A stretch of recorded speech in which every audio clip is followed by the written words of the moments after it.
Welcome to another tooth-friendly video documenting the process of a new ceramic project. I had a local artist reach out for this one and asked me to produce a sample set of pop art ceramic dogs for them. I ended up making a 5-part pottery plaster mold from the 3D print they supplied. Like any other mold process, I started with figuring out all the part lines of the dog to split it into the 5 parts, and then I began to pack out and create fake walls out of clay in order to kind of mimic those part lines within the mold, avoiding any undercuts or bumps or things that the mold can get caught on when you try to pull it apart for slip casting.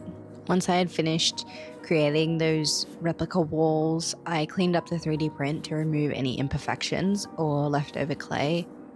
I then clamped together my wooden mold boxes and started pouring sides of the molds, starting with each end of the dog.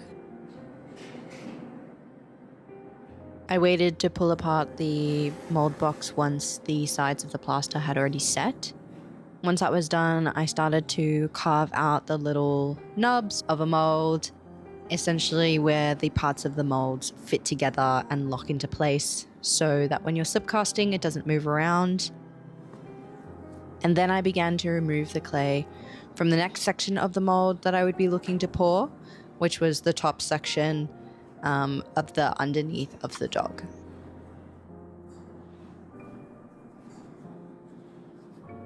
Following the same technique I did earlier, just sponging away the clay and all the plaster shavings I had created, and then applying a layer of soap in order for when the plaster is poured that the parts don't stick together.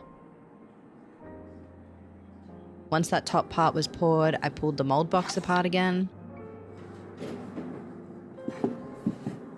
And then I started to build out the last 2 parts of my mold, removing one side of the clay by splitting it down the middle.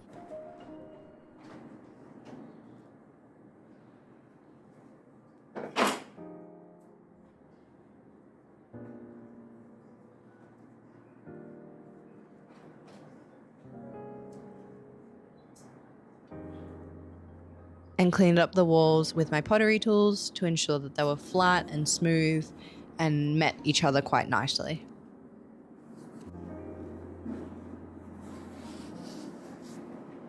Another layer of soap in order for the walls to keep separate when I pull apart the mold.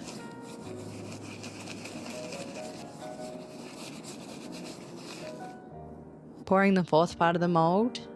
Just from the pouring, you can see that there were some clumps still left over, but that's all good. It will just either sink to the bottom or they'll meld with one another.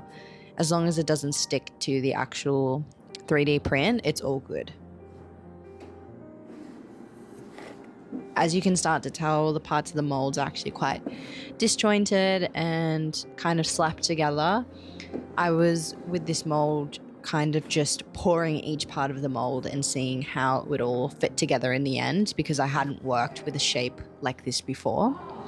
And so with this final piece, I was just carving in the last little nubs and applying a layer of soap before pouring it and seeing how it all came together.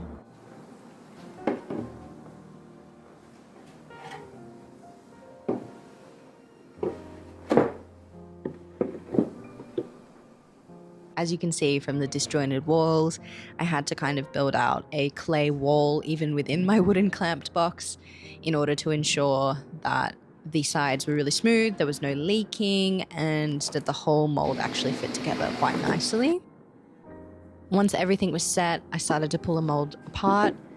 Sometimes, and I don't recommend it, I need to use a scraper to kind of hit it in and loosen the parts of the mold.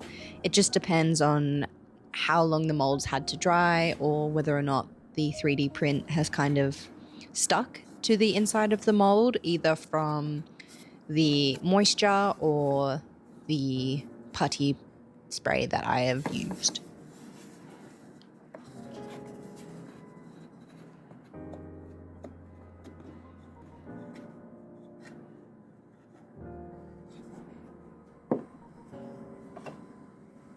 Once the mold was made, I kind of figured out where I wanted the pour holes to be for the slip casting. With any slip cast mold, you need to have a spot where you can pour the clay into. and I decided that the dogs would be casted upside down. So I ended up drilling the holes into the bottom section of the mold in order for me to pour it, which you will see in part 2, where I slip cast these dogs. And here's the final 5-part mold. You can see where all the part lines run, how all the nubs fit together. The mold's currently sitting upside down. So you can see from a little bit of blue residual clay where the clay gets poured in. And this is the mold all pulled apart. So you can see all the different shapes and levels and part lines of how it all fits together to create this ceramic piece.